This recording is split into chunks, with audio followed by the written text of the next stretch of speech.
शिवरात्रि पावन पर्व शिव भक्तों के लिए बहुत ही मनमोहक होता है। भोले की भक्ति में लीन होकर ताली बजाएं, जयकारा लगाएं और शिव भजन का आनंद लें। जय हो।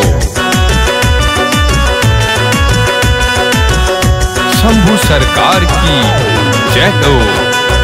सुन रे संवरिया लेके कांवरिया, कांवरिया कांवरिया, सुन रे संवरिया लेके कांवरिया, भोले के नगरिया चले हम डगरिया, भोले के नगरिया चले हम डगरिया, चले हम डगरिया, चले हम डगरिया। सुन रे संवरिया लेके कांवरिया, भोले के नगरिया चले हम डगरिया।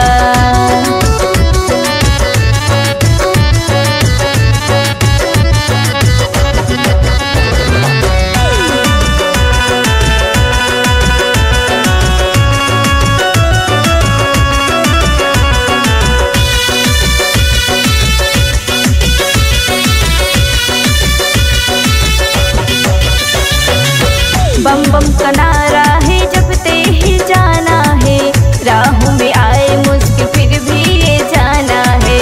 सुबह शाम लेते हैं जपते तेरा नाम है, बन जाते हैं सारे उसके बिगड़े काम है। हाँ, बम बम का नारा है जपते ही जाना है, राहों में आए मुश्किल फिर भी ये जाना है। सुबह हो शाम सब लेते तेरा नाम है, बन जाते हैं उसके सारे बिगड़े काम है। सुन रे संवरिया लेके कांवरिया, सुन रे संवरिया लेके कांवरिया, भोले के नगरिया चले हम डगरिया, भोले के नगरिया चले हम डगरिया, चले हम डगरिया, चले हम डगरिया।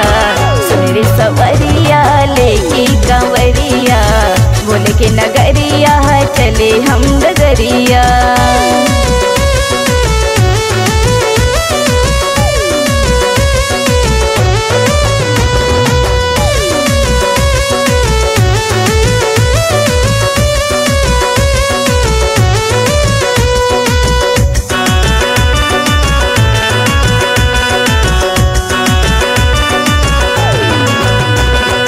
ऊंचे ऊंचे पर्वत हैं, ऊंचे पहाड़ हैं, पेड़ हो ये जैसे कि गंगा की धार है। चारों दिशाओं में गूंज रही ऐसे, मन भी ये अपना ये झूम रही जैसे।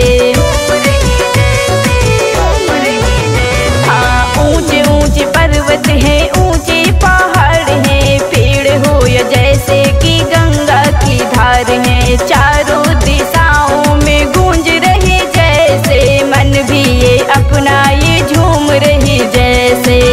सुन रे संवरिया लेके कांवरिया, सुन रे संवरिया लेके कांवरिया, भोले के नगरिया चले हम डगरिया, भोले के नगरिया चले हम डगरिया, चले हम डगरिया, चले हम डगरिया।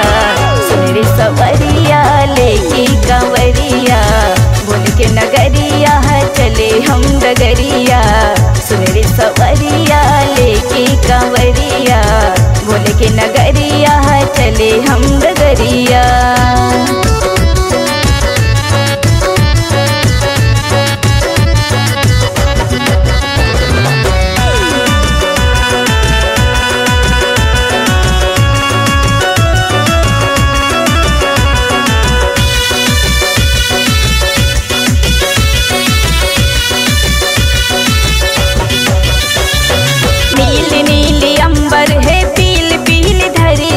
आज सभी नामन है जैसे ये करती, तेरे धाम में जो भी आए ये भोले, मन उसका पावन ये होकर ये बोले।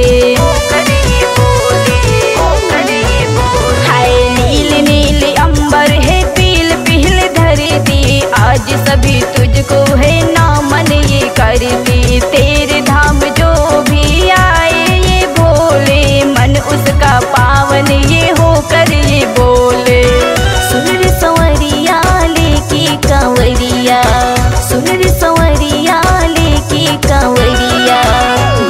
नगरिया चले हम डगरिया, भोले के नगरिया चले हम डगरिया, चले हम डगरिया, चले हम डगरिया।